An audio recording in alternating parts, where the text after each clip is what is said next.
Good evening, and thanks everybody for coming to the third meeting of Scrutiny Panel 2. So we'll just start off with any apologies. We've got Councillor Summers who will be joining us online. He's not able to join us in person this evening, and Councillor Nehar, who's not able to join us tonight. And then I think you said someone else joining us online. Online, we have got, Councillor Nagpal. Great. And we've got Stephanie Ajay, who's one of our co-opted members. I can see is online as well. Great. So we'll move on. There's no urgent matters or matters that need to be considered in private. Any additional declarations of interest? No. So we'll go to the minutes from the last meeting. In particular, I just want to draw people's attention to the recommendations which are on the last page. I passed those through Councillor Summers as well, just to see whether those captured our sort of sentiments at the end of the meeting last time. So that people are happy with those and the minutes generally. I'll give people a moment just to have a look at that if they haven't had an opportunity to do so before. But everyone is happy. Great. So we'll take those as an accurate reflection of the meeting. Item 6, which is panel operations and more in particular the work programme, we'll take that at the end of the meeting. So we'll move straight on to the main item, which today we're looking at the progress on climate action. So I'm going to hand over to our officers, so to Peter.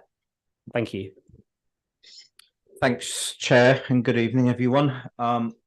So firstly, I'm joined this evening by Jennifer Peters, who's a recent appointment to the Council as Assistant Director for Planning, Design and Sustainability. And we also have Alison to my right, who heads up the Climate Action Team. And we have Chris, who leads on large components of the Council's kind of climate action strategy. We have asked for some other colleagues to join us online, so they may well do. It's a very broad, expansive area. So if we're not able to accurately answer everything this evening, then we will endeavour to get back to you quickly. So just before Alison takes you through a few slides, I'm hoping everyone's had the opportunity to go through the report, which hopefully you find. Yeah, we took on board previous feedback, and hopefully you find this report quite clear and comprehensive and kind of setting out the progress to date. I think, over the last 6 or so months since I've been here, we've been very successful at kind of elevating the importance and prominence of climate change within the organisation. And we now have, which I chair on a regular basis, a climate leadership board, which is a corporate board that brings together people from across the organisation, working, who have all got a role in working on delivering the Council's climate action strategy. And we can kind of touch on the progress that's making, but it's thinking not just about how we can create a climate conscious culture within the council, but also in the borough as well. And so I want to get the point across. We're not inward looking. There's only so much the council can do in terms of achieving our goals. It is going to be very reliant on a whole borough exercise, and we're starting to prepare for that stage of things. But Alison's going to take you through, it's quite a long slide there, but she's going to skip through in about 10 minutes, if that's okay. And she'll take you through some of the progress we've made to date on delivering against the 5 themes in our action plan.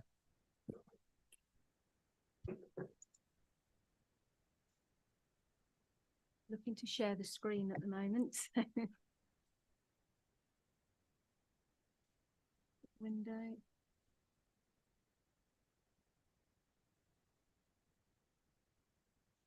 Right. So I'll quickly go through a number of slides.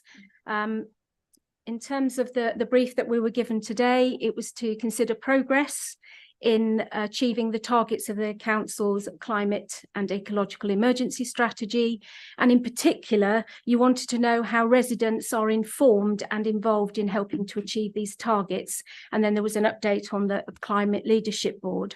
So, but the Chair, you also asked me to give a bit of background about climate action and climate change and the carbon emissions in Ealing, just to keep everyone up to speed, because not everyone was involved when the strategy was first developed. So just very quickly, in terms of tackling the causes and effects of climate change, we're living in a changing climate. Weather is what we have out the window. Climate is something that happens over a much longer period of time. And over the last 50 years, we have seen some rapid changes to our climate, and we hear about global warming because the Earth is warming up. And these changes are primarily due to increases in greenhouse gases, and in particular, carbon emissions emanating from the burning of fossil fuels.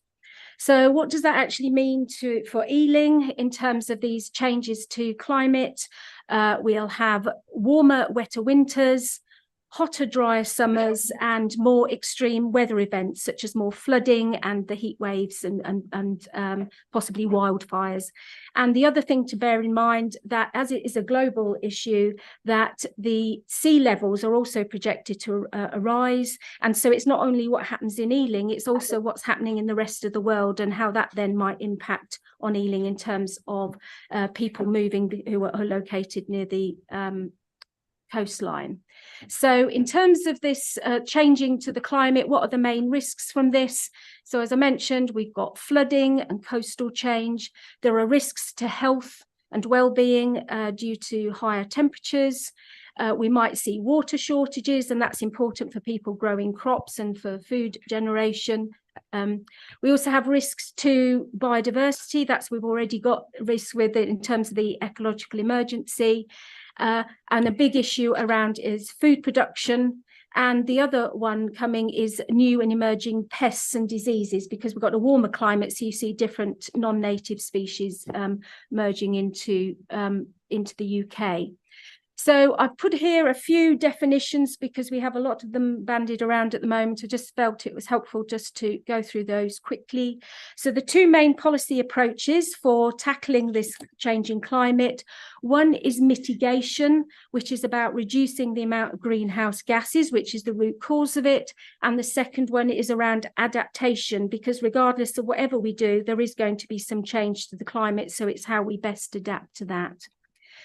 When we talk about carbon neutral, this is either, you can say it's like, can be a person, it can be a business like the council or a country. And that's where you need to balance the amount of carbon dioxide that we release with the amount that's actually captured from the atmosphere.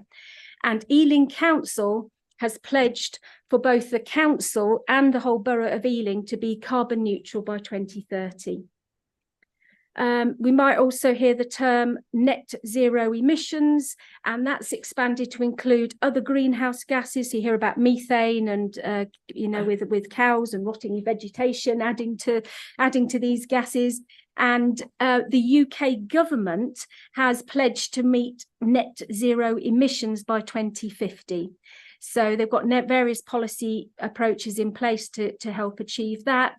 But in terms of our plan as Ealing, what can we be doing? Well, we need to reduce the amount of emissions and also remove carbon dioxide from the atmosphere, which you can do by planting trees. So when we actually start thinking about what are the emissions coming from the borough of Ealing, there are two ways you can look at it. One we call territorial emissions, those that are actually within the borough of Ealing, but there are also consumption emissions. So that's from you as an individual making your choices and your carbon footprint. So some of those are, for example, if you having a bottle of New Zealand white wine, that's manufactured in New Zealand, but you've got all the embodied carbon of coming over here for it to land on your table. So there's some more emissions involved in the consumption side because you've got the emissions from the countries that the products came from. So if we look at the territorial emissions of Ealing, these are the emissions from Ealing. They're issued every year by central government.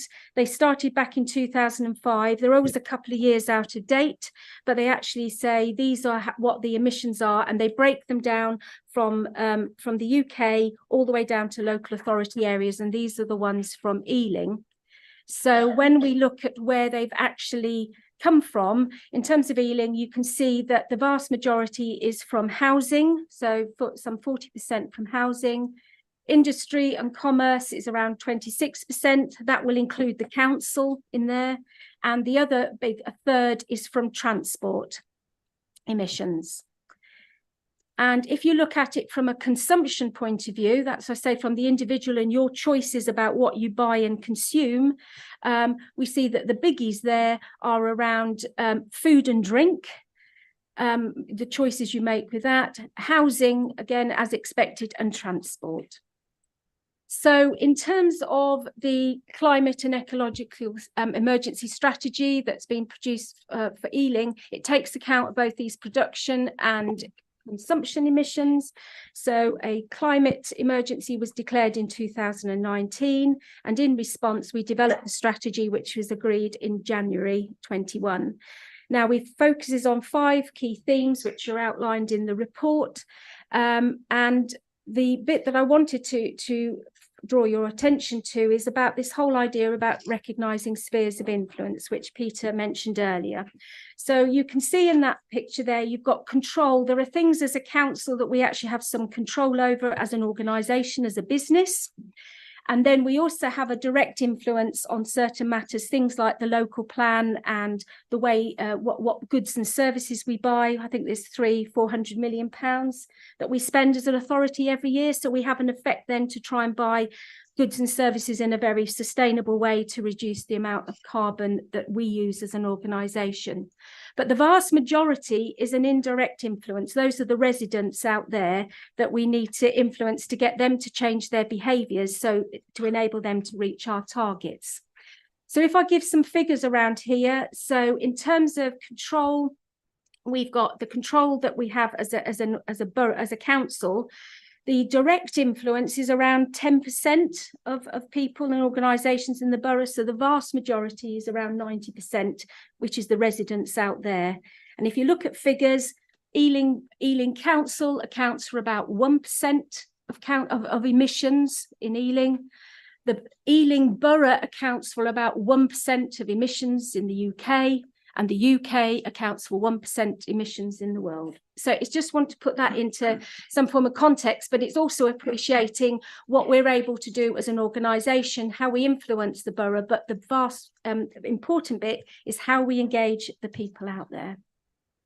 So in the report, we've highlighted there are 5 main key objectives of the strategy. It picks up the biggies like energy, so that's in the home and in industry. The food is there because that's the big one in terms of consumption and about individual choices that you make.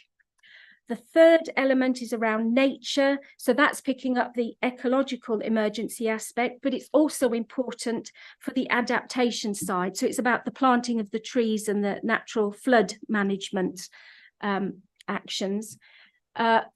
Travel is there because a third of emissions are from travel, so it's encouraging people to get out of their cars and use more sustainable forms of transport. And waste is there because that's one of the direct services that we can influence as a council.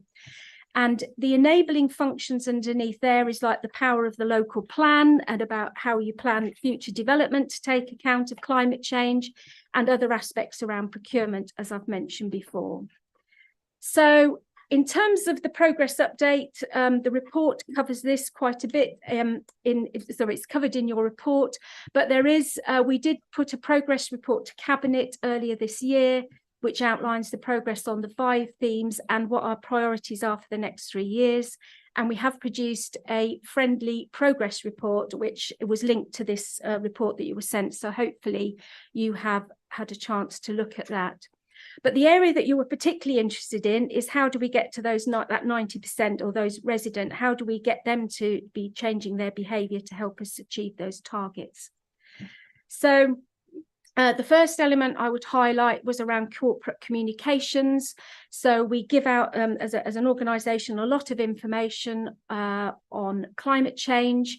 We have a news website, and for example, this year there have been over 77 press releases about climate change, and at the end of each one there is always a call for action about saying what you can do to help achieve the targets. We also have a wealth of information on the Ealing Council's website. We've undertaken videos. There's 8 of those out there to try and engage people in different ways. And we also have the Around Ealing printed magazine, which goes to about 138 homes, which has regular articles about climate change. Other approaches we've taken is, for example, engagement via community and voluntary groups. So we have something called the Act for Ealing Climate Action Hub. This was developed out of the community groups that were involved in the development of the strategy, and we support this climate hub with help and support in terms of, they've got a very interesting website if you do care to look, and they put out information and try and encourage local people to participate in climate action. Other things we've done is participated in national campaigns such as the London Climate Action Week, where we held events earlier in the year. And we've also tried or do undertake sector-specific approaches, for example, engaging with schools. So we have something called the Green Schools Network that was involving the Ealing Learning Partnership and the climate action team. So we give help and resources to schools for them to engage with students to engage in climate action. And we've also been engaging at the locality level. So actually going in, for example, the Breaking Ground project in Northolt, where we've actually gone in and worked with residents to see what they want to do in terms of engaging in climate action. Then sweeping through, in terms of the 5 themes, how different approaches we use to try and engage with our residents. The top actions that we want people to do is about installing renewable energy devices, switching to a green energy tariff, making the home more energy efficient, and reducing home energy use. Now, this we have prefaced it with affordable, because some of this can be quite expensive. So things that we do is that we have loads of information on the website. We also have a free helpline through the Healthy Homes Ealing project that's been operating, I think, for some 6 years. So we use a third-party intermediary to engage with residents, so they can ring up for free or get a green doctor to come round to their home to say what they can do to improve the energy efficiency of their home. And we've also tried financial inducements where we've bid for government funding to try and help pay for some of these things. But the bit to remember is we have about, say, 130,000 homes in Ealing, of which only 10% are owned by the council. So the vast majority are private owned. And although they account for 42% of the emissions, if individuals wanted to do a complete retrofit and make their homes really energy efficient, it can cost anywhere up to £70,000. So it can cost an awful lot of money to do that, you know, to really help the home.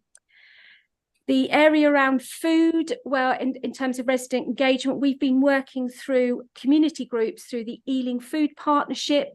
So we're trying to encourage people to reduce the amount of food waste, thinking about people reducing meat and dairy consumption, and also buying locally produced food. So through the Ealing Food Partnership, we have got an officer now engaged to helping to develop that. They've got a website working with the University of West London. So they've been doing a lot of mapping. And so that's going to be launched in the new year. And there's also going to be a programme of Ealing events, sustainable food events, to engage with residents to get them to think about their food consumption, how they can reduce carbon emissions. Nature. 2 big areas there that we can ask residents to engage with is, one is increasing biodiversity in gardens for those who do have gardens, and also providing volunteering opportunities to improve the biodiversity in the borough. So it's getting people to participate in national campaigns like No Mow May, and ideas of having perhaps a competition with the biodiversity gardens to engage and raise awareness and interest. And then we've got examples here of perhaps the tree warden scheme or community community tree planting events. In terms of travel, again, this is the biggie about people making choices about living car free. It's about 1/3 of emissions. So how do you encourage people not to get in their car? A biggie there is avoiding all flights. So, for example, I give the example that if you go on holiday for a 3-hour flight on holiday, that's the equivalent of you driving in your car every day for a whole year. And so there's a big difference for the way that the emissions from with flights is really quite large. So if you do cut down on flights as a personal choice, then you can actually reduce your own emissions. And the other idea is to get people out of the car using public transport, walking or cycling. So some examples here of where we've been engaging with residents. One is Play Streets, which is in fact a resident-led initiative to where people ask to have the streets closed so children can play. There's 72 of those in the borough at the moment. The other one is bike hangers. So if you've got a bike, where can you store it? It's actually making it easier for people to say, well, yes, I will switch to bikes and I can put those in a bike hanger, which have proved very popular. And finally, it's about engaging with residents to say, which we have done recently with the Ealing Cycle Network, is about you don't want to be cycling on a busy route, but if you can find another route that's quieter, you're going to get more people to change their behaviours to go on a bike or walk. And then finally, in terms of waste, resident engagement, that's around the trying to encourage people not to buy so much in the first place, but it's the old adage of reduce, reuse, recycle, and if you have got to throw something away, doing that responsibly. So examples here of what our waste colleagues are engaged with are, again, putting out articles in the Around Ealing magazine, engaging in pan-London schemes like Eat Like a Londoner.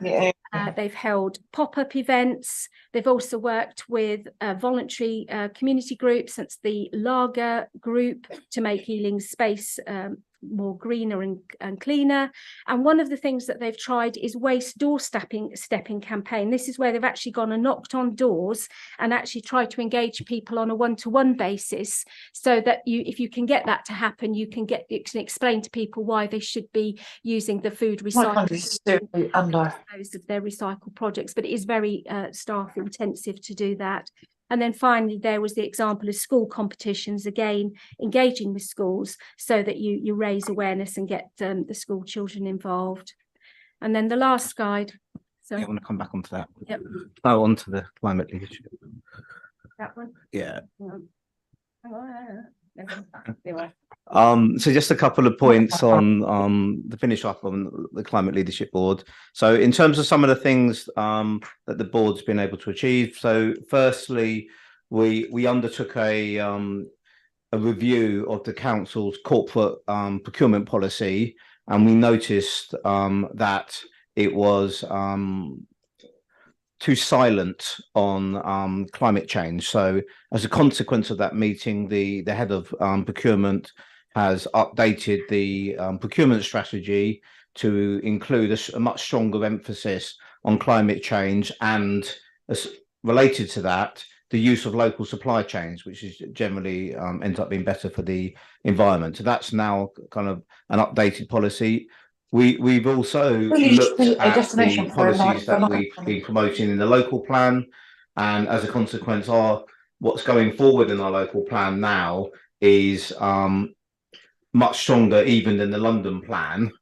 And I think there's just a couple of points I want to just finish on. So firstly, because it might feel, listening to this, the council's got quite a limited impact, but actually, I think one of our biggest powers is actually leading by example.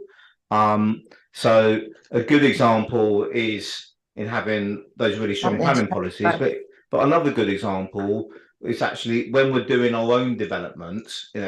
It's difficult for the planners to argue with developers to deliver really sustainable housing if we're not actually leading by example on our own sites. So there's something important that we need to be doing there. The biggest thing that we've done in the last 6 months, in terms of really needs to be a destination for responding to our climate action strategy, is actually getting cabinet approval to go ahead with the regional park.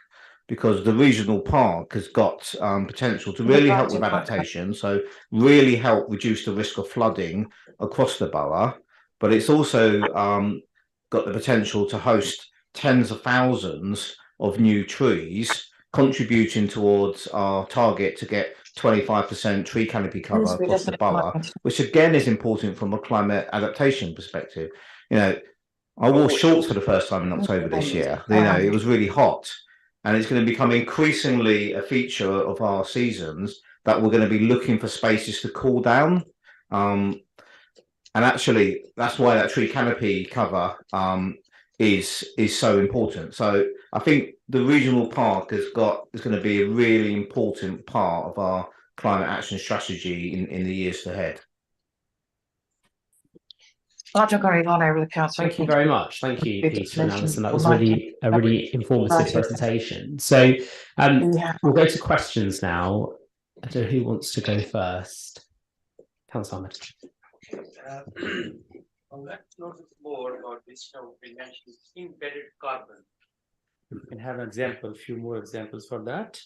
And second question will be how we're going to help, to residents to towards the grow their own food. So if first embedded carbon, please, with more examples.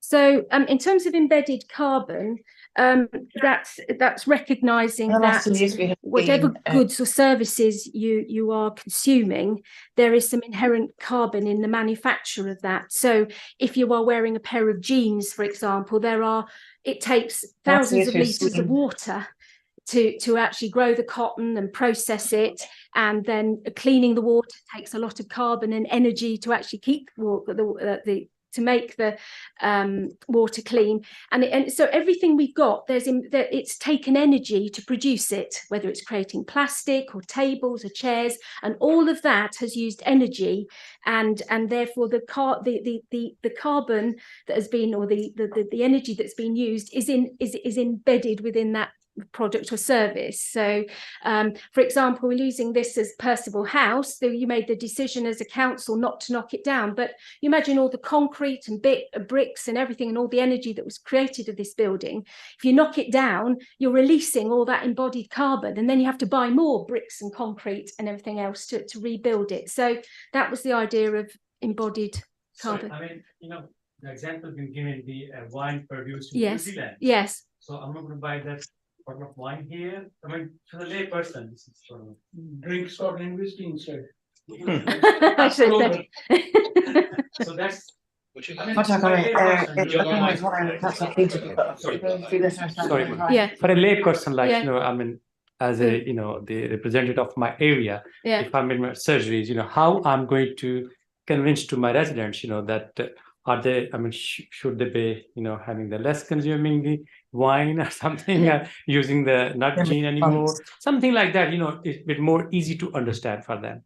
Right, because I mean, I used wine as an example, but if you actually go around the grocery store, there is so much food that is grown in other parts of the world and is flown into the country. But that's why we've got examples of how we do grow your own, and actually maybe thinking about buying locally. And that's why the work we're trying to do through the food partnership. So second question was that second question was what are we going to facilitate to our residents in order to have so they can grow their own the food, because I have personal experience of some overseas countries, particularly in Russia is the very good example, that the Russian government for many years, still even now, they have provided special lands and educated from the school level.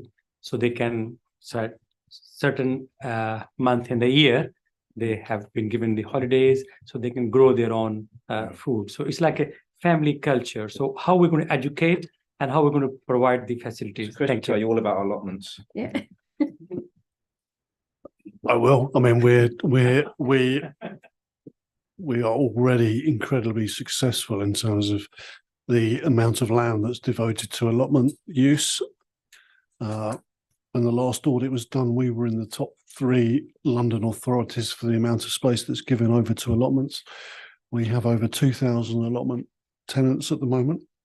But that's not enough. We want to be more ambitious than that. And the council plan sets out an ambition to create 10 more growing spaces within this administrative cycle. We've already delivered 5. So we're not stopping at 2,000 tenants. We're looking to increase that number. Land is tight. There's not enormous amounts of land to give away to food growing, but we're being creative. So we're creating edible orchards as well. So we're planting orchards across our 7 towns that people can use to harvest fruit. We're also working with Trees for Cities in terms of creating edible playgrounds in our schools, which is where that education factor comes in. So actually farm to fork and teaching children where food comes from, and actually enabling them to see that grow in their own playgrounds, and take that information back to their parents, and hopefully their parents will be infused to actually give over some of their garden to food growing as well. We are working with the Ealing Allotment Partnership, who we've tasked with actually going out and researching the borough and finding unloved and unused spaces for the potential to create more food growing spaces beyond the 10. So we're confident we've identified 10, but looking to make that 15 to 20 or so over the next few years as well. So again, first step is creating more spaces for people to grow their own food. We have a waiting list in our allotments across the borough. There is a latent demand that we are working to help satisfy. Probably taking a different approach to allotments, but creating community growing spaces rather than allotments. So it brings people together. And I think that's really important to share the benefits as a collective. And I think those were my main points, but education, finding land, waiting lists for people who are eager to grow their own food as well. And then of course that plays into some of the other organisations that we're working with in terms of the approach to reducing food waste. Thank you. I noticed Stephanie's had her hand up online. So if we go to her first and then Councillor Midder. Thank you. Sorry, can you hear me okay? So we can't hear you, Stephanie. I'm not sure if you have to unmute Can you yourself. not hear me? I'm unmuted. Ah. Your technical lady's just left. Wait, Stephanie, can you speak now? Yeah, I am speaking. Let me just try again. She put it in the chat. Yeah, Stephanie, if you maybe type your question in the chat, we'll go to Councillor Midder and then we'll come back to your question in a moment. Thank you. The presentation is very good. So I get to know many points. The main thing is that we are providing more trees, plants. So at the moment, I got so many complaints that people having trees planted their houses. They're full of leaves. They can't walk. Blocking all the things. If you want to put more trees, should be maintained. How can you keep it clean and this and that? This is the main problem. Because every day we are complaining. The people come to my house. It's slippery, all the footpaths. So many accidents happen. So if you want to put more trees, so keep in mind, keep it all clean or anything you can do it. It's a good, I like trees. I really like the trees, but you have to maintain, the things. It's a very dangerous. I know I put that question in the council list, it's a seasonal, but seasonal should be any improvement. Everybody knows wherever you go, all the leaves on the trees, on the footpaths, and if you're going to have shopping, you can't pick up the shopping, you're dangerous. The roads might be fell over. So who will be responsible? Our council. So please do that one and keep in your mind. We want to put more trees. I appreciate. I in favor. Shall I come back on that one? Trees are incredibly emotive. as councillors Izimos will remember, we had a whole scrutiny panel last year on trees and tree management, and we ended up providing members of that scrutiny panel with a list of all the trees that we're planting now, which is my fundamental point. It's all about planting the right tree in the right place. And a lot of the issues that we have in terms of large trees and leaf fall are the trees that are, in some cases, up to 200 years old. So the approach we're taking is recognising the challenges of maintaining trees, keeping the streets clear of leaves, and actually planting the right trees in the right place, as opposed to the trees that just drop all of their leaves. But there is a historic issue with the trees, the wonderful trees in Ealing that are many, many years old, that we cannot change their habits. There is a 14-week tree clearance program delivered by street services. Some years it's easy because the leaves all fall down within a few weeks. Sometimes they fall across 3 months. So there is a huge cost to that. In terms of the council's amazing ambition to plant 50,000 trees in the next 3 years and increase tree canopy to 25% by 2030, we have received an incredible capital budget to plant the trees, and also I'm going to say a modest amount of budget to increase the level of maintenance across our tree stock as well. So that has been recognised and understood. But I can't make some of those historical problems go away, but it all comes down to the level of maintenance that the council can afford to keep the streets clean of leaves. Thank you. Can I ask another question? You mentioned about the allotments. The people have no interest in these days because they can't find any facilities there. All the grass is there. I have seen by my own eyes. It's on rice lip. There's very nice allotment. Whenever you go, you can see all the veg and the fruits. Now, all is dead. If you go to Hablick Estate allotment, the people are asking for the allotments. They want to grow it, but there's nothing is there. I approached 2-3 times the council. 2-3 people want to grow the things in there. I have got no any answers. Just keep in mind, please. Thank you. So we'll go to Stephanie's question. She sent it in.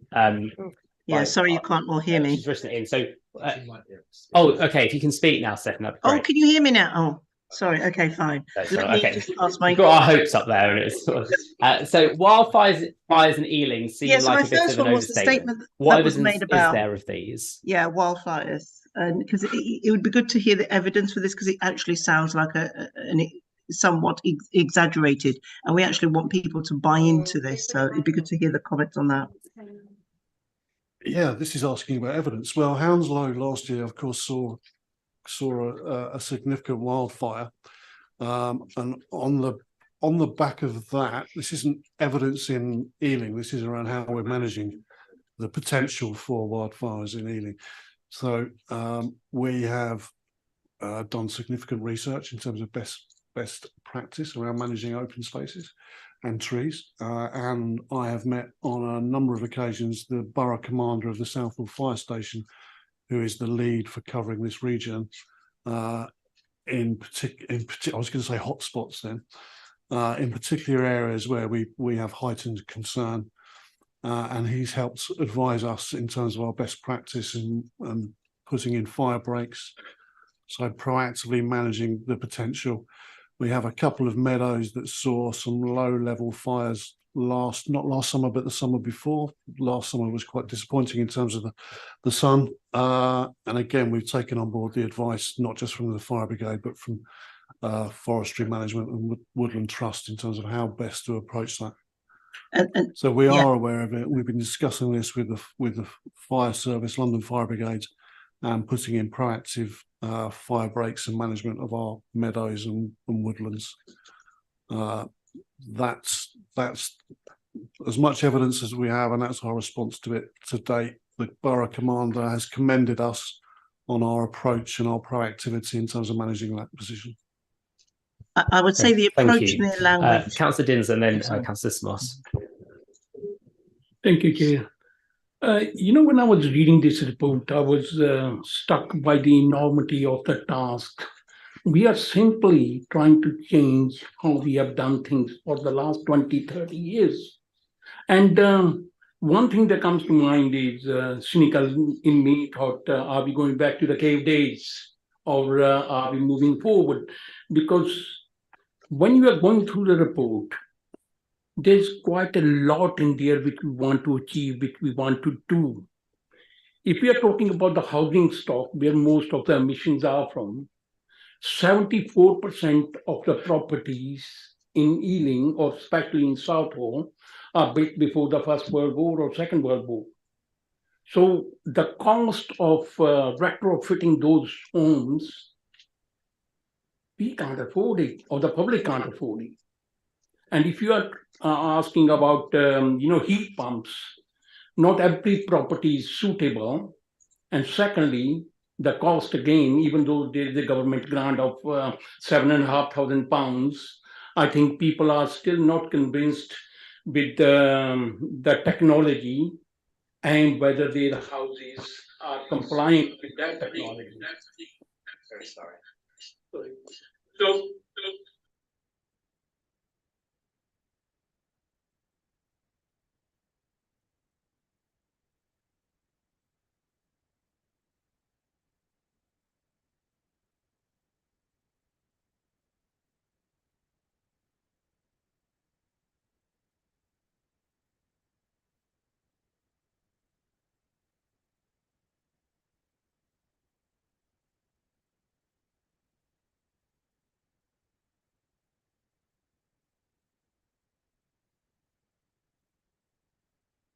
it's against each category where we want to be in terms of energy, in terms of food, in terms of nature, in terms of travel in this year, next year, and the following year.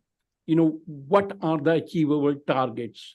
Is what we are proposing in this, is that deliverable or is it not? Because most of the things, when I look through the report, I find it's going to be very difficult to deliver. We all want to be there. The ambition is noble, but can we do it, or are we spending hell of a lot of resources where at the end of it, we're not sure whether we will achieve what we want to achieve. So I just want to know what the achievable targets are against each categories, where we want to be, and how would we measure the success of all of these? Because we all want to do certain things, but there got to be evaluation that what we are doing is delivering the results. So I'll stop there. I think I'm saying too much. No, you make some good points. I'll start, and then Alice and others will come in. So I think the first point to make is you're right. When you look at this and you listen to everything Alison said in her presentation, the whole thing can feel really overwhelming, and you can wonder about the impact you can have. But I think how we very much look at things is, progress is only going to be made at a national level if all the local players play their part. And Ealing, as a high-profile London borough, has got a really important role here. And by leading by example, we are able to galvanise others to kind of follow our lead. So, second point is, following the report that we took to Cabinet in May, one of the recommendations in that report was to note that the Cabinet portfolio holder, Councillor Costigan, would be writing to government to make the case for increased investment. So the point we're making here is, you make the good example about the cost of retrofitting the 120,000 properties that the council doesn't own in the borough. Clearly the council does not have within our capital programme the money to be able to make any meaningful impacts upon that scale of quantum of property. You know, we're currently looking at the retrofitting of the 75 homes, which clearly, if we carry on at that pace, you know, it's going to take centuries in order to kind of deliver the retrofit. So what we're asking for, you know, what council costs are going to set out, that, you know, without serious investment from the government, you know, no local authority is going to have the funds to be able to, you know, deliver the scale of retrofit. And as Alison explained in the presentation, within our borough, that is having the greatest impact. So I think, so that point, therefore, is we cannot do this alone. We need to do it in collaboration with regional and national partners, such as the government. I think the third point is you kind of refer to the fact that, and I can see why you're saying this, in almost we're pointing to ways of life that almost feel kind of outdated. You know, I guess, you know, growing local, you know, growing your own food is something that was very popular, you know, during the wars, for example. You know, so I understand that way. I can understand why you asked the question. I think, firstly, just because it was something that was very popular a long time ago doesn't mean it was right. You know, it doesn't mean it wasn't right. So, you know, we think there is a really good case for that. But I guess a good example of, you know, how to look at things is actually in relation to travel. So, you know, where from a climate change perspective, clearly now we have the evolution of electric vehicles. So it's not saying nobody should drive, but it's saying where you have to drive, do so via an electric vehicle. But I think there is a wider case around active travel, which really comes from a kind of a health and well-being perspective, why we'd always promote walking and cycling over cars. But where you have to drive, you know, cars is a good example, as we're not going backwards. You know, we're not going back to horse and carts. You know, we're saying, you know, seek to get an electric car. No, I think when you look at all of it, you think it is such an enormous task, but that doesn't mean to say you shouldn't do anything or you can't do things. So although it might be the complete retrofit of a house might cost an awful lot as an individual, there are choices that you can make. So it's in, you know, there's a financial interest to try and make your home a bit more energy efficient, but that might just be about your behaviours. That might be shutting your curtains at 4 o'clock, either to stop the sun beaming in to make your house hot, or to keep the heat in. That doesn't cost anything. It's just about time and effort. Or you might say you turn your heating down a little bit, or you put some reflective things behind your radiators. So there's small things you can do that can actually make a difference. But it's, if you're going to do it properly, it does cost an awful lot. You can have, you know, there's grants for doing roof insulation inside, but when you actually do on the older properties that you mentioned, to do them properly does cost a lot. But not to throw your hands up and say they do nothing, because there is an awful lot we can do individually, collectively as a community, to actually reach a lot of the targets in the plan. Yeah. Just one of the things that sort of this conversation picks up as well is that understanding of what you can do and what are those small changes. And I think that's another area that we're looking at, is making sure that we communicate that. So it's not saying you've got to retrofit your entire house, because we know that's very expensive, but making those choices in the supermarket, making those active travel choices, and show how that adds up. And, you know, the more people make those small efforts, the more that contributes to it, even in a small way. It's better than not doing it. Chair, if I could come in as well very, very quickly. I think it's important to set out an ambition and an aspiration around this, and I think it's really important to demonstrate a track record. This year alone, we've received £13 million of funding, grant funding, towards decarbonising schools and leisure centres. And I think by being ambitious around applying for that and actually delivering on that, if there is further funding stream as has been expressed to the government in terms of additional funding in this space, and actually demonstrating that we recognise that and we've already done something about it, can only stand us in good stead. Can I just I'll come back to you, Kaz, I think you want to come back, just to pick up a bit more about, the cost element. So Chris just mentioned, obviously, it was, I think in the report it said 13.8 million for 3 leisure centres and 7 schools. So that's obviously like just scratching the surface of, even, in terms of the 130,000 properties, I think you said 10% are council properties. So just to retrofit those 13,000 homes, never mind corporate buildings, leisure centres and schools, do we have a figure of what we think that would cost?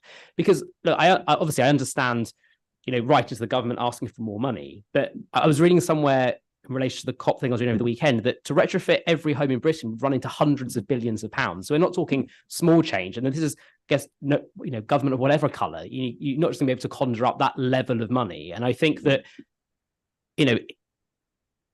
in terms of just in Ealing and those 13,000 properties, what would that actually cost?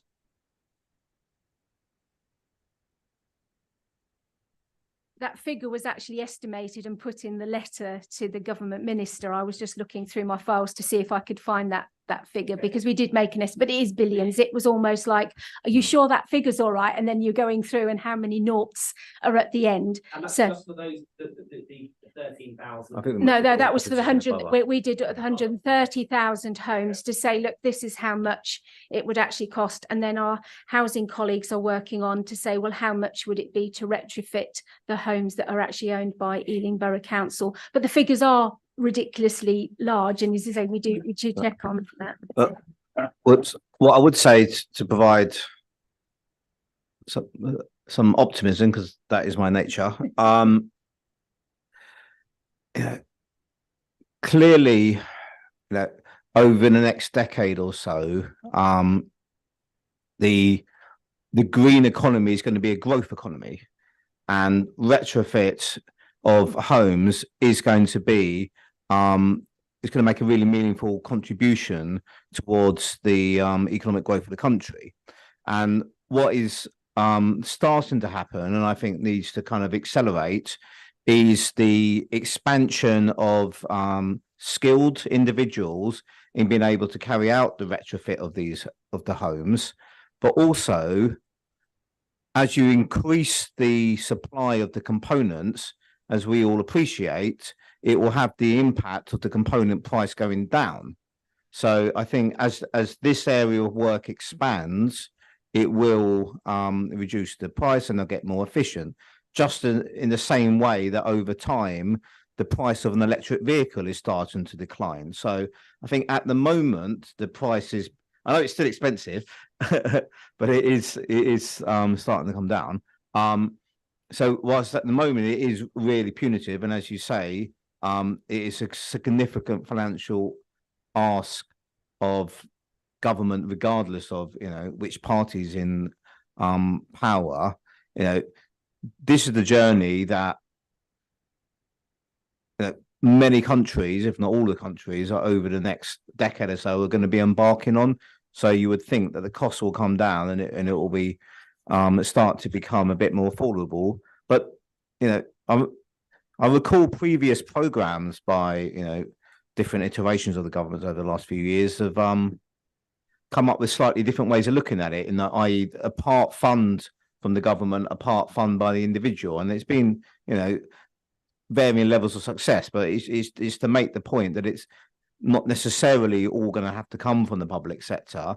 There may be another version of that future program where the homeowner is kind of incentivized, because obviously the homeowner makes savings to their energy bills, and perhaps the last year has probably got us thinking more about energy bill costs than some of the previous years. So I think that will kind of probably help people to make those decisions if they're given a financial incentive. Thank you. Councillor Zissimos. So I'm going back down to the nitty gritty. I live in a conservation area. I represent a conservation area, part of my ward. Someone wanted to put a porch in their front to stop. Every time I open the door, cold air comes into the house.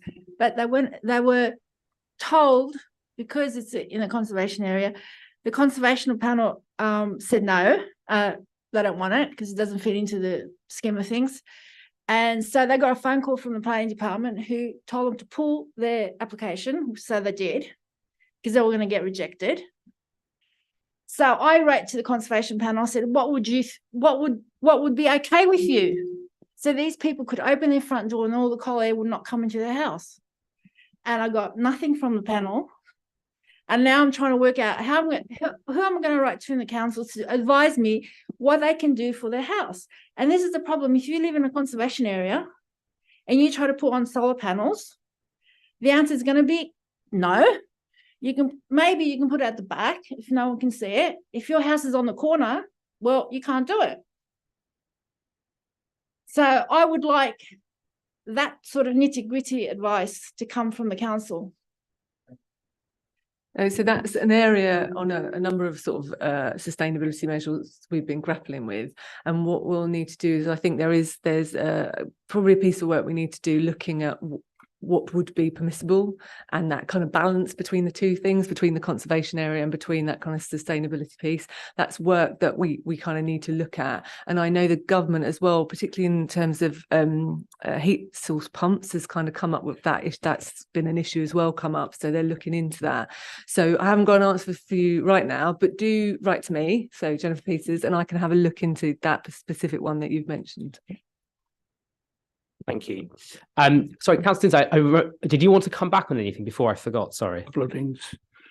You know, in terms of electric car, I have got an electric car for the last 40 years.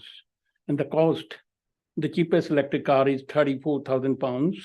And any decent car is nothing short than £44,000, which most of the people can't afford. So I did my bit for the environment. I had it for 4 years. In terms of green economy, I understand this is going to grow.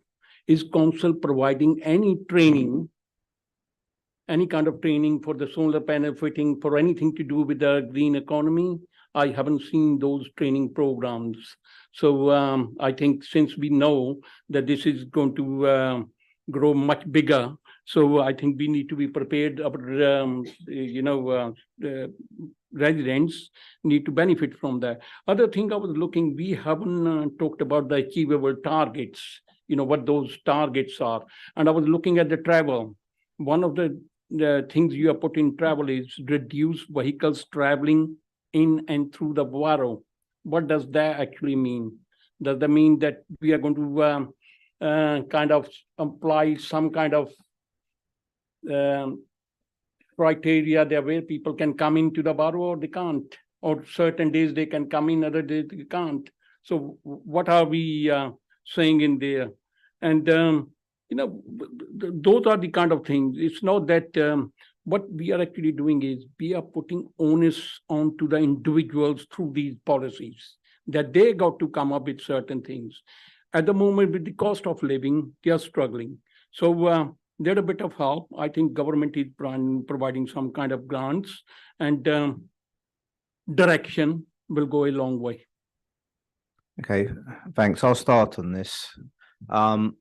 So firstly, so one of the services I'm responsible for is the council's employment and skills department, where we have trained up thousands of adults every year. It's currently not an area that we are providing training, but it is an area that I've asked the team to kind of gear up for. So we've actually got it on the agenda of, I think, one of our next climate leadership boards, where we're going to kind of do a deep dive and look into how we can kind of shift our skills curriculum to include those type of skills. Because as I said, you know, we think it's a growing area, but I think, you know, the other point is, I think it's really important, you know, we think it could be quite lucrative, you know. So, you know, yes, we want to upskill our residents, but as far as possible, we want to upskill our residents so they've got the skills to be able to obtain the quality job and we define a quality job in quite simple terms. It's a job that actually pays a salary that enables you to rent or buy in the private sector, which sounds quite modest, but actually is quite a challenge in London these days. So that is something that we are going to be moving on.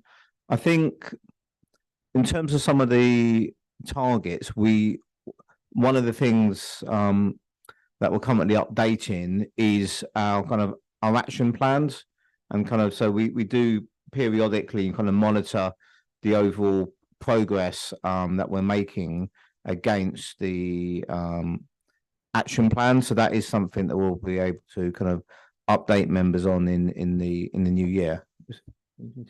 So I was saying with the strategy, there is a list of all the targets in order to meet the strategy. So there's a whole list, about 170. So it's actually said, if we're going to achieve this, this is what needs to be done.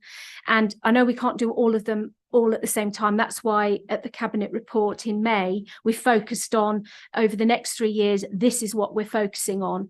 And so there are some very tangible things that we're trying to do as part of that exercise. And indeed, some of those targets are actually included within the council plan. So I know that Peter has to report on some of those to say, well, okay, how can we bring this down to something that we can work on a year by year basis? Because so I would urge you to look at there is behind all this strategy, there is a plan with this is what needs to be done. It will get updated because life moves on and things change, but it is something, and we're also picking that up within the Carbon Leadership Board. One other point, going back to the point about electric cars. So one of the points that we've discussed within our Climate Leadership Board, and it's an area that we were really keen to develop, which is identifying areas that fall within what we call the sweet spot. And the sweet spot is where the behavioural change firstly makes a positive difference to the environment, but also saves the individual money.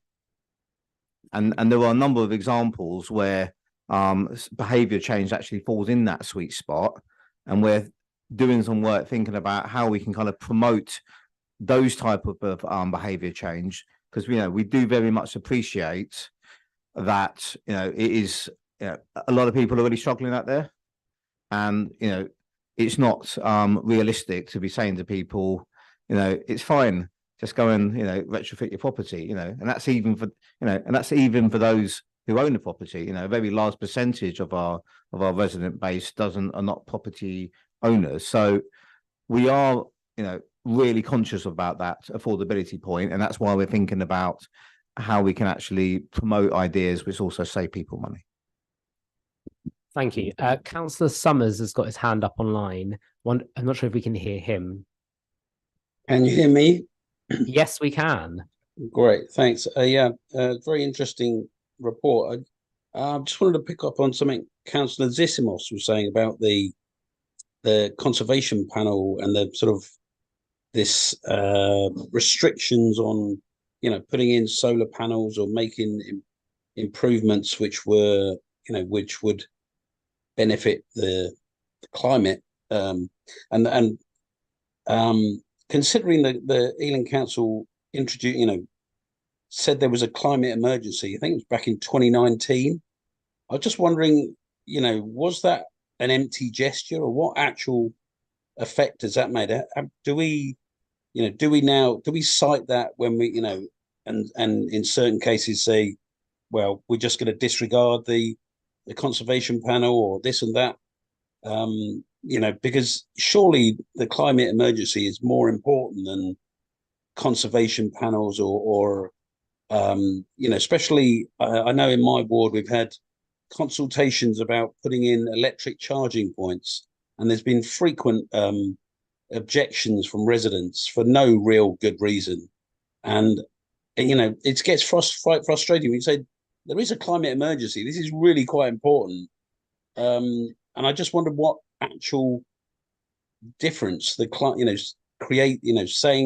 the council has a climate emergency has made for policy, or are our hands completely tied and we cannot, overrule these sort of things? It requires sort of central government to change the law. So thank you for that. I mean, I think firstly on the policy front, I made the points earlier that one of the most impactful of all of the council's kind of suite of strategic plans is the local plan, and that plan now is encapsulating the highest quality of climate change policies that are currently kind of contained within any kind of planning document. So that will have a big impact. But I think you raised some good points in relation to we're only going to be able to make a difference if people are prepared to accept a level of change. And actually what we're actually seeing with some of the consultation responses for the local plan is actually there is a proportion of residents who are skeptical about climate change. And whilst we have that kind of higher levels of skepticism, then it is going to be really difficult to bring about the change, because the change is reliant upon all 367,000 residents in this borough making changes and adjustments to their day-to-day lives. So it is something we're talking about in terms of actually how we can, as I said earlier, promote what we call a climate conscious culture within the borough, so that people are kind of thinking about climate change in their day-to-day lives, reflecting upon where they put their litter, reflecting upon whether they need to get in their diesel car to do that 10-minute drive, etc. But that is going to it is going to take time.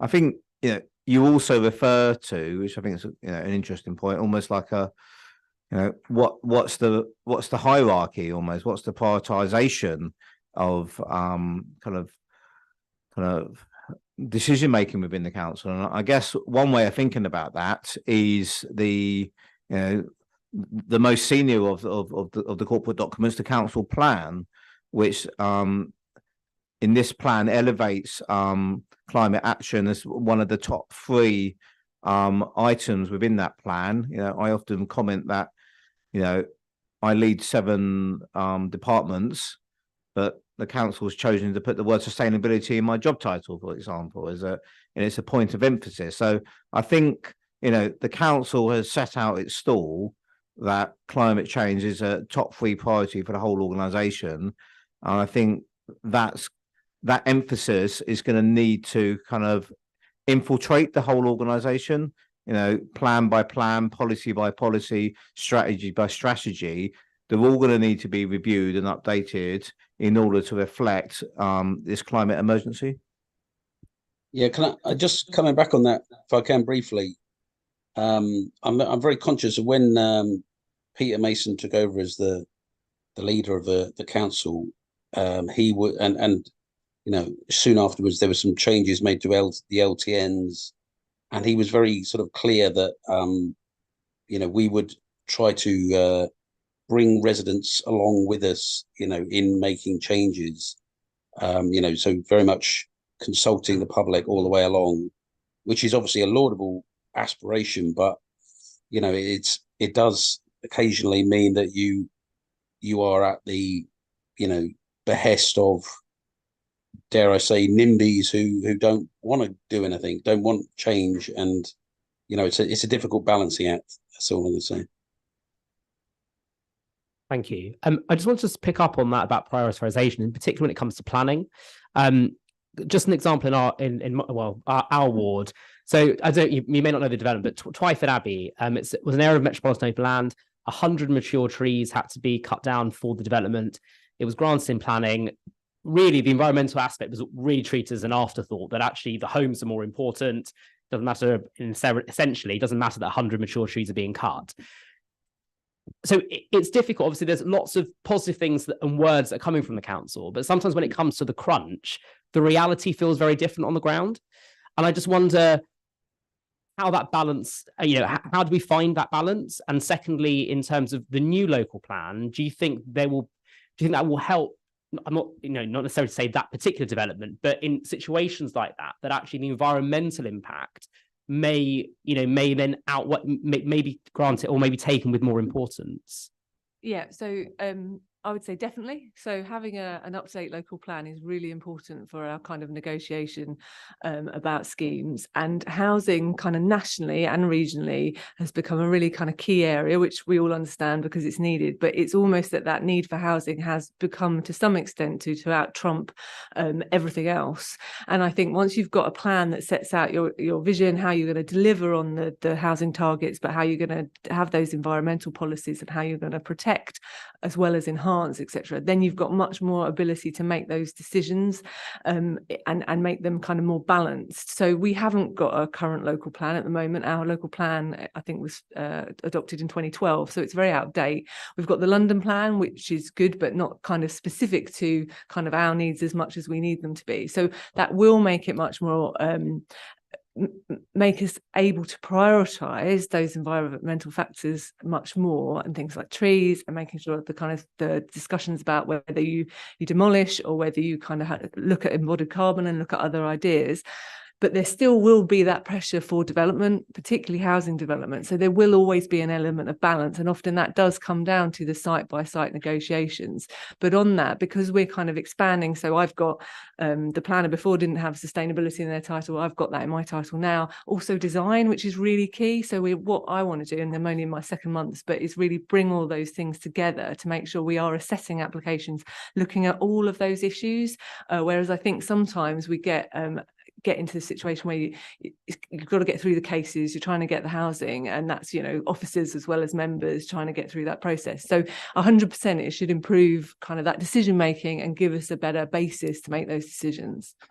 Just to add to that, a couple of examples on our local plan that I think would kind of help that situation. So firstly, what wasn't in place then but is being implemented now is the biodiversity net gain policy. And what our local plan is saying is it's taking the kind of the national government minimum standard of 10%, and it's going beyond that and seeking 20%, which will mean that all new developments will need to be able to demonstrate ideally that they're able to increase biodiversity by 20% compared to what was there before. If they can't, then we would expect the offset to occur elsewhere in the borough.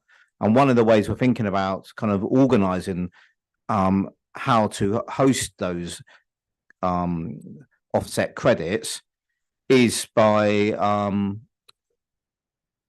the opportunity of the regional park, where we can actually use biodiversity net gain credits in order to kind of invest in new trees, in new plants and species.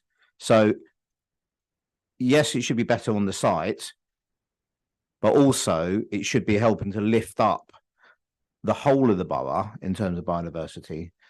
The other policy that I think we might have mentioned previously is the much stronger emphasis now on kind of retrofit first. So there's a lot more tension now in our local plan that kind of resist developers just freely demolishing everything in the borough, and it expects them to demonstrate that the impact on the environment is actually going to be better if they demolish and rebuild than compared to the building being retained. But I think it is true to say with housing, yes, we're in a housing crisis, so there's a vital need to kind of deliver our priorities around 4,000 generally affordable homes.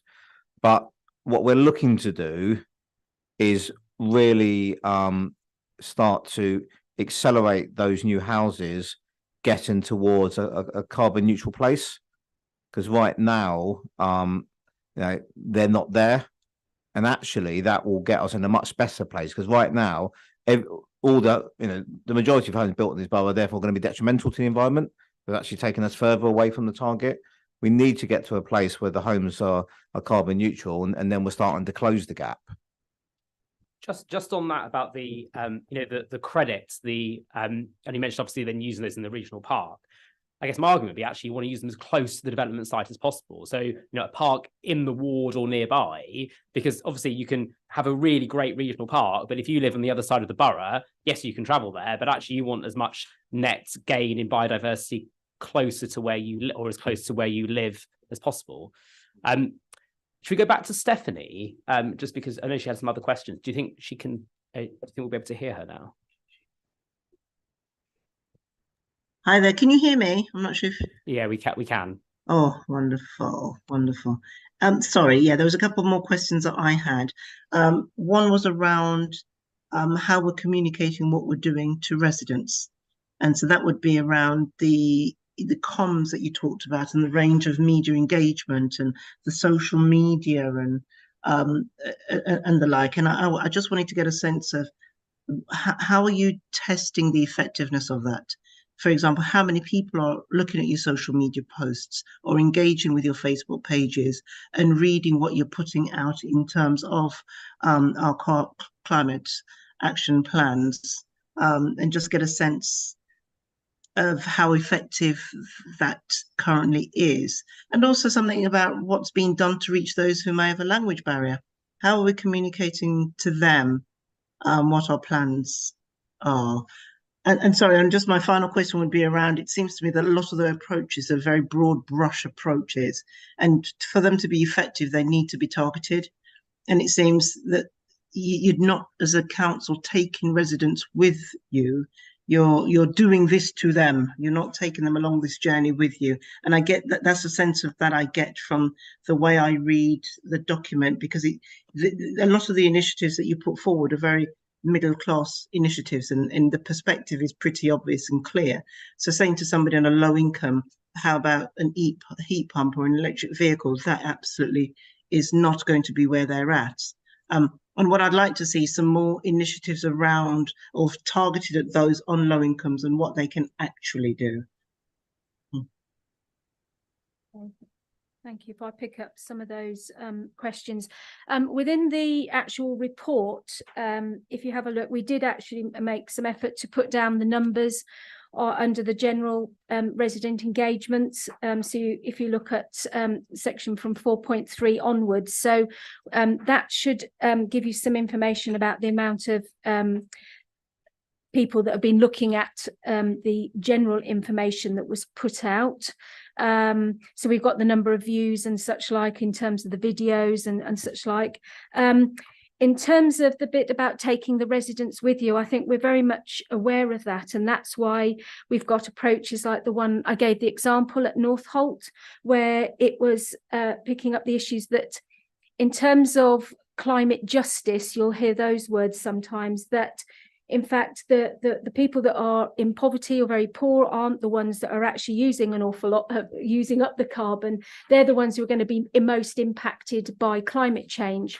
And in terms of Northolt, the one that we got the funding from, the Breaking Ground project, was one where in which we have engaged directly with residents to say, well, what do you want to do to be tackling climate change? And then them coming up with the things that they actually wanted to achieve. So that was highlighted in sections 4.18 to 420. So it is one that's still ongoing at the moment, but that was an approach to say, well, actually, how do we actually work with, as you say, those less fortunate and what they actually want to do, rather than say buy an electric vehicle. So I take your point on that, but we are making efforts to try and target things.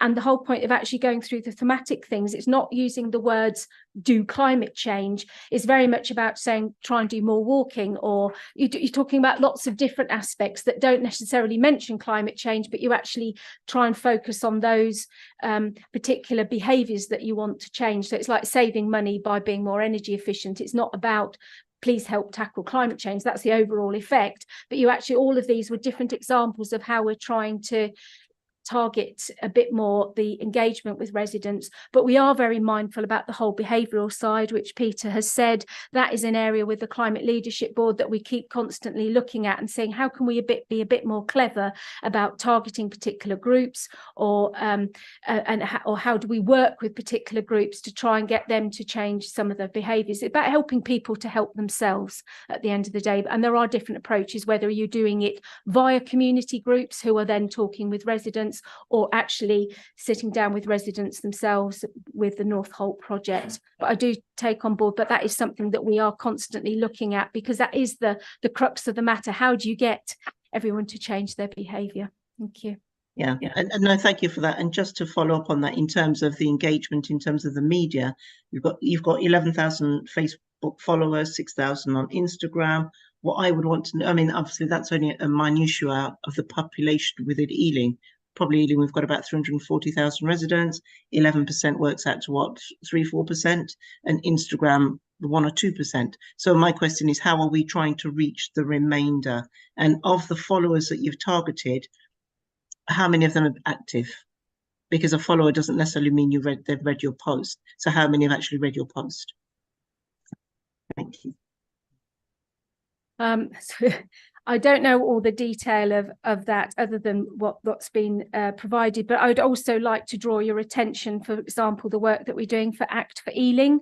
For example, that's where you've got community groups. So that's where you have individuals who are interested and engaged, and how we're working with them to actually contact and engage with wider in the borough with residents. I mean, I was using that as an example, that it's not just the council emitting and saying this is information about climate change. We are trying to look at different approaches to get that information through to resident groups.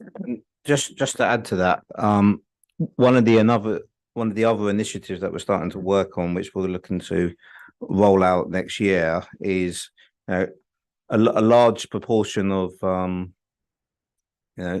households in the borough include children, and we're starting to work with the strategic director of education and with the individual schools to talk to the school children about climate change. I'm going to a school, I think early next year, myself, actually, to talk to the head teacher and to some of the children, because actually what we've learned is climate change is one of the top items that school children are anxious about.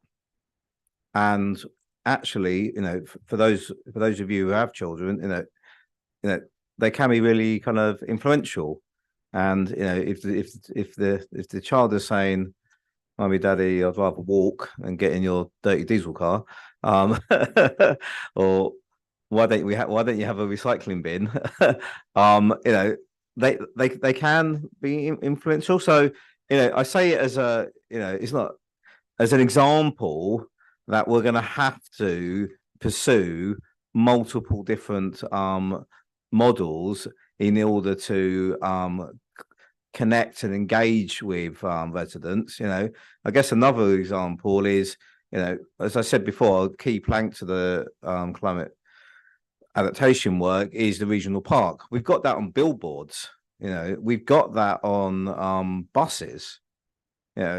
Within just a short number of weeks, we've had 4,000 people engaged with that consultation. So there are other means that we can deploy, and actually the most powerful tool we have, actually, which is not on there, which I think is really impressive. We've got 120,000 residents' email addresses, which is incredible when I heard that. So we also use the very direct means of emails to our residents in order to get messages out. Thank you. Councillor. Thank you very much, Peter. It was exactly, that was my question, and you answered it very well. I think in terms of the behavioral change and the education is very important, and the very first thing is we have seen over the years, the changes like from the last 2 decades, I think the less than 2 decades, the recycling. And we've been in the borough of Ealing, very successful and been champion in the country level, I think.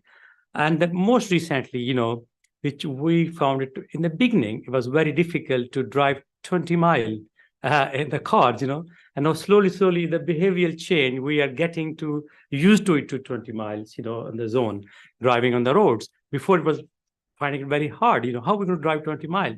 So somewhere somebody has to start, for our coming generations. And then you said that you have already your plan to go to schools, educate, and of course the kids can pursue mom and daddy very well, definitely. However, this is just one of the,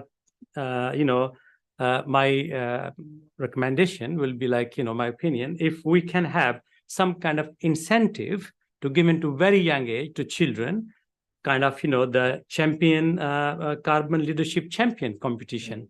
So if we can run these kind of things, in the schools, so then the schools level, they have, the children have this, so they know they will be getting from the council, from their schools, end of the years to some kind of winning, incentive. So I think these kind of measures will be very welcomed. And as we have discussed, I think very healthy, and this is very important. Maybe I think 40 years ago, if discussion was there, 40 years ago, we would have not believed what we're talking today. So maybe after 40 years, our coming generation will be appreciating what we are doing over my years. Thank you very much. It's a very wonderful report. Thank you. No, and thank you for that suggestion about a competition. We've been thinking about ways to kind of galvanize young people in the borough, and I think celebrating success and identifying young climate champions is going to be really vital. And and we've seen the influential work that school-aged children can have with the school strikes, obviously firstly initiated by Greta Thunberg, and that's kind of spread all around the world. And that not only shows the level of influence, but it also shows the level of anxiety for individuals of that age. So it is going to be a big part of our kind of work moving into 24. So thank you for that. I can't see any more sort of indication questions. I just had a couple of last ones before we may think about recommendations, but we probably already got one recommendation there. I had sort of 3 questions. One was about Healthy Homes Ealing Programme. I was just struck when you looked at the numbers in the report. I think it was 244 sort of visits over the last year, and then 600 sort of calls. That works out as sort of about 11 calls a week and 1 visit every working day. So it sounds like it's just sort of scratching the surface of what that program could do. And I just wondered what the capacity of that program actually is, and if there's a lot of extra capacity, what more could be done to promote that, to ensure that residents really are able to tap into it and for the advice that it can give. The second thing was a number of the sort of actions, etc., are about sort of what's being done in the sense of, like, for example, school streets. It talks about, I think it was 20 school streets, or I can't remember the exact number, or whatever, that have been created. But what's the impact of that? So out of all because lots of stuff happening, how are we finding out what things are actually most effective at actually driving down, for example, or driving behavior change? So I think Store Streets is a good example, because you implement that. I know there's one in particular in my ward where residents in streets further away are now complaining that the cars are just parking there instead of actually outside the school. So has it actually changed any behavior at all? Or is it, and we're different things? And then my final question was really sort of your opening graph, which showed that obviously progress has been made in reducing carbon emissions, both in Ealing and across the country. I guess, what have been those early gains? So what has helped drive that down? Is that sort of bringing more renewables into the electricity grid, or are there other things that have helped that? And in particular, the balance between, and also just lastly, that the balance between reducing carbon output and also capture. So you talked about obviously planting lots of trees. What's the balance between those two things to get us to net zero that's needed? Right. In terms of your first question was around Healthy Homes Ealing. Yes, there is spare capacity there. It has been operating for a number of years. And so some of the people that would have, like the low hanging fruit or whatever, will have picked that up. And that is something that we're actually looking at the moment and saying, well, how can we get the message out so that people will actually ring up and use this? It's a free service. You can get help and advice, which is to effectively save you money. So one of the areas will say, like, could you be putting information through with schools, you know, children taking things home that, you know, if you want to save money or something like doing cards. But another area which I think is worthwhile for you to think about as councillors is like, how can you let your constituents or, you know your people that live in your area know about that? What are the means and tools you've got to spread the word about these services that the council provide? That is something very helpful, and what you can actually do individually, because it's something good that you can let all your your ward members know about this service, and how you will know how best to get through to them to say, please, will you actually use this service? So it is something that we have, as I say, we've been looking at and saying, oh, we'll get in touch with colleagues in social services or like with schools. But I think it's also a valid recommendation in terms of what you might want to do about that. Well, might be a good sort of keep regard of people. You need to try and save more money, and obviously with energy efficiency, that. Yeah. So we do have a join up in terms of when I talked about in the theme around the food partnership. So that is very much picking up that element. So again, we have a lot of discussion about, can you put information out about that particular service to your colleagues, because there may be some joined up and value added from that. In terms of impact, yes, that is quite a difficult one to say. Do you spend more time trying to work out the impact, or do you do something that it's better to do something than measure it, because there's a cost in measuring it? So there are things like if some things are easier to measure in terms of carbon. So if you say about this building, you can measure the amount of energy you use. You put some triple glazing in, you can actually see the energy bill goes down. So it's very easy when you're actually looking at something very specific. You can measure that quite easily. But some of the other ones are a little bit more tenuous to actually measure, and can actually cost you more in trying to measure what the impact is than necessarily finding out what than actually do it in the first place. In terms of the trajectory has gone down in Ealing, and a lot of that will be due to national policy, as you say, changing that you highlighted about the changes to the grid, not the reducing the coal fire power stations, all those sort of, and a lot of the plan for our strategy is predicated on some of these things that are set nationally rather than what we can actually do locally. And I think that's very much recognize that some of those big decisions will have the major impact, and there are things that we can be influencing locally, but understanding where that actual power lies. And in terms of what was the other one about carbon capture and trees, I mean, it's quite interesting that I remember, like, it was statistics, we talk about trees, but there's also things like soil management is important. So I think I've heard something that's like there's more carbon captured in the peat bogs of the UK than in all the forests of Europe. So there are things where, when the government's focusing on things like trying to stop people using peat in gardening and all that sort of thing, is there's an awful lot of embodied gardening. The way that you manage soils is important, as well as planting trees. So there are metrics to say, if you plant a tree, how many tons of carbon will it capture? And it will be capturing carbon as it grows, and then the amount of carbon it has is then sort of diminishes. So there are figures that Chris might be using to say, your 50,000 trees, how much carbon will it have over a period of time? There are metrics we can use. So for the council, you could say, this is how many trees we own, and this is how much carbon is embodied in those. And in terms of from a council point of view, we can actually have an equation that says, this is the amount of energy we use as a business, and this is how many trees we own and how we add that up. Would you be impressed if I told you those numbers? I would. We have 234,000 trees, and that equates to 76,000 tonnes a year of carbon storage.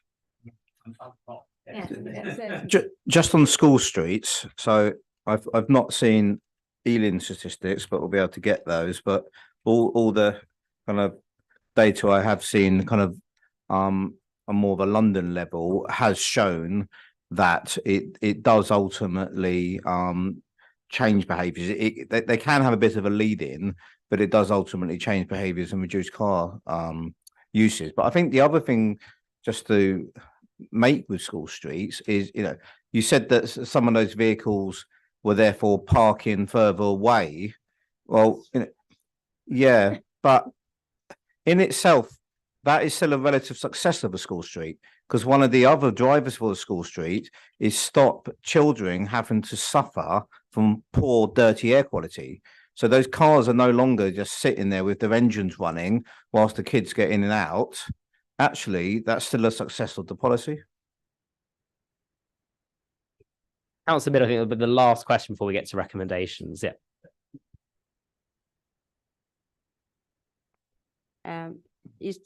The meeting is going to close now, isn't it?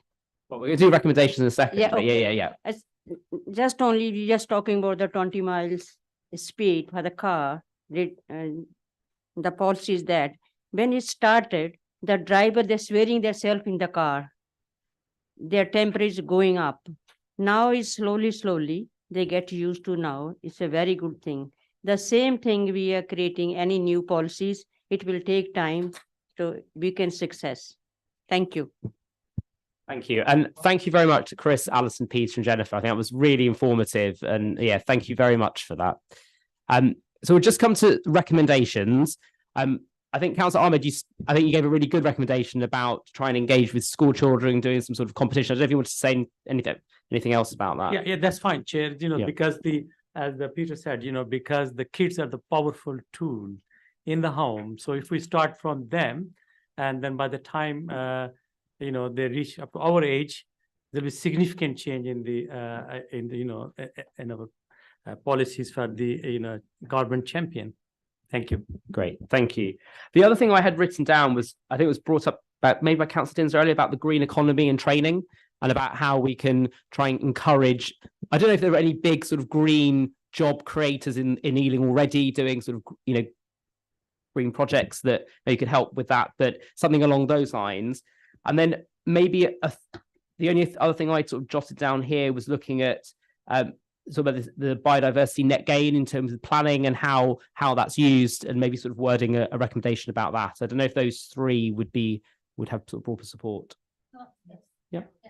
Great.